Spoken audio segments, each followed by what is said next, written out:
when I, like everybody, we come across lower energy people, higher energy people. Let's say it differently. They're all high energy people, allowing or disallowing it in differing degrees. Mm-hmm. So when you run across someone that you're describing as lower energy, they're usually pretty raspy and raw and ragged and out there on the uncomfortable edge because they are high energy people not allowing it. That's why they're ornery. I want to do more for them. I want to do more for them. Well, the thing is, if their frequency is far from yours, they can't hear you. And you would have to step out of your vortex in order to get near them, and then you've got nothing to give them. So mind your own business and stay in your vortex. Okay. And that's important. And one of the things that happens, this is important to this discussion. And hard to do. This is important to the discussion that about the vortex. All of you and all of them find themselves in the vortex every day at one point or another.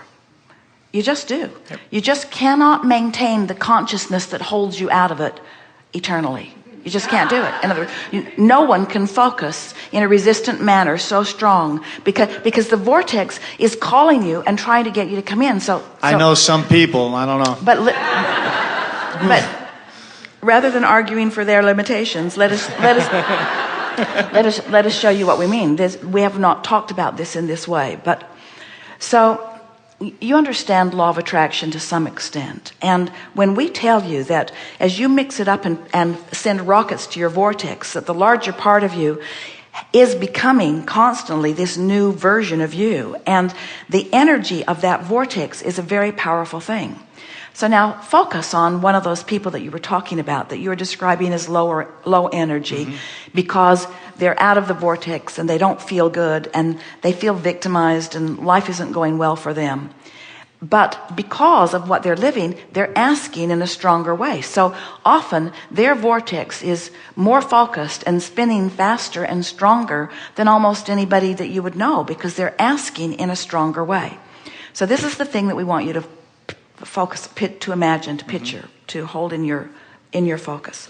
So here's this vortex, and remember what it represents. It's the source energy version of them. Now that's powerful. Now see this powerful law of attraction that we talked about earlier, which is the law that manages all of these frequencies, and acknowledge that law of attraction is responding to this powerfully focused energy that they have been a significant part in creating. So as it stands right now, the whole of who they are with law of attraction feel the pull of that. So it's huge. So here they are focused on, so here they are meditating. Now it's not likely they would, but just for sake of example, meditating. Vortex takes them right in.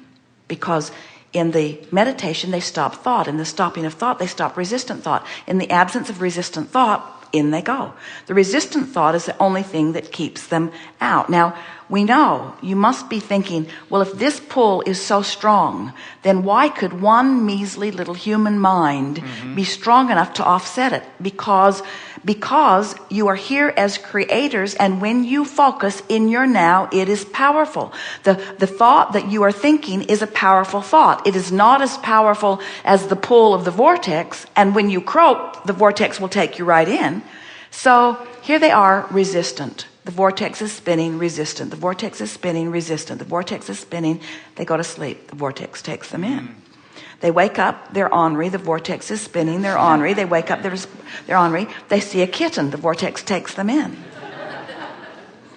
They focus back on what they're worried about. They eat a hamburger and it's good. The vortex takes them in. You see what we're getting at? And the vortex is taking all of them in for a moment before they come to their senses and start complaining again. There are many, many moments that the vortex takes them in. Do you accept that? I see there that. are many moments that the vortex takes everyone in, And so there are two reasons that we are telling you this. One is knowing what you know about the vortex. When you find the vortex is taking you in, milk it, practice the vibration of it so that it makes it easier for you to be in there more often. But regarding those that you care about, who you worry about being able to positively influence, if you realize that the vortex is taking them in and you're focused upon the version of them that's in there, the vortex will take them in and they will rendezvous with you. Now hear what that means. That means you can have a meaningful discussion with any of them. Wow. Esther discovered it with her parents over and over again. When she stopped worrying about what they thought of her, and she stopped worrying about what they thought at all, and she focused upon what she knows, the vortex on many occasions brought them in where they would have a wonderful moment together, you see. I just missed a chance that I didn't know I had until you said that. Because I'm seeing this person always negative, and I just had a conversation the other day where I got off the phone and said, man, he sounded good, but I wanted to get off the phone anticipating his negativeness. So he was in the vortex, but you didn't stay. Correct. Wow. Well, isn't it nice to know? So what have we accomplished here? We've discovered that it's not your job. It's not your job to step outside the vortex to try to bring anyone else in. That truly is what motivation is. You're out there, they're out there, and you're trying to kick each other in. Kick them in. That's motivation. Inspiration is staying in there. But the thing that we really want you to hear is there's enough inspiration going on in this vortex that you don't need to muster anything. The vortex is inspiration. The vortex is reaching for them all the time, you see. So the best that any of us can do is be in the vortex and be ready for the rendezvous when they come. That's the power of effective teaching. Just be ready for them, which means, and here's another thing. So as you are noticing someone struggling and you're feeling empathy for their struggle, you're not in the vortex and you're not becoming a match to the vortex version that they've already put there. But if you are knowing what they don't want and imagining what they do want and willing to spend a little time positively anticipating on behalf of someone else, now you're all queued up and you act like, the analogy isn't perfect, but it sort of gets the point across. So they've got a vortex that is calling for them all the time, 24/7. The vortex is calling them all the time. But they are so rigid in their resistant thoughts that they're not going very often. And when they do, they don't know what it means. They think it's a fluke. They think maybe they're lucky. They explain in a lot of ways they don't know what it means. Here you come along, you know what it means. You go to the vortex on purpose.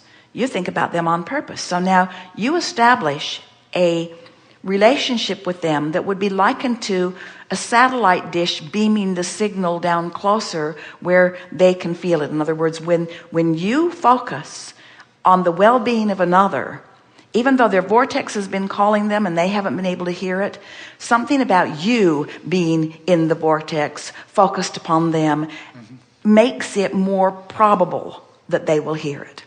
But what goes wrong with so many of you, then you get invested in whether they hear or not, and then the vortex spits you out.